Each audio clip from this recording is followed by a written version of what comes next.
गोवा जैसे राज्य को उसका महत्व समझ करके गोवा भारत के लिए बहुत उपयोगी है। भारत को आगे बढ़ाने में गोवा काम आ सकता है। अगर भारत में टूरिज्म बढ़ाना है तो गोवा से बढ़ सकता है। लेकिन ये बातें पहले की सरकार के दिमाग में कभी आई ही नहीं। दिल्ली में बैठे थे, 5-5 दशक राज किया इन लोगों ने। तब जो दिल्ली की कुर्सी पर थे उन्हें गोवा की याद आती थी, लेकिन कब आती थी? वो गोवा कब याद करते थे? जब उनको सैर सपाटे के लिए यहां चक्कर काटने आता था, तब उनको गोवा याद आती थी।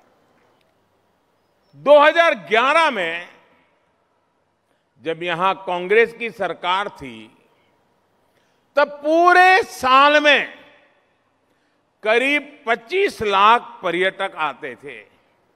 25 लाख। लेकिन 2019 आते आते ये संख्या 80 लाख से भी ऊपर पहुंच गई है।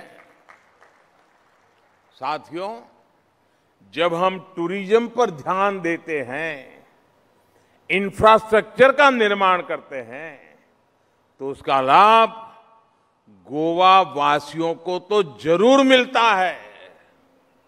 यहां टूरिस्ट भी आते हैं और गोवा के लोगों को आर्थिक लाभ भी होता है।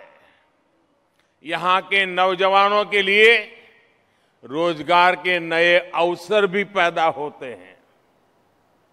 साथियों, जब तटीय विकास को प्राथमिकता मिलती है तो बारदेज तालुका को भी इसका फायदा मिलना तय है।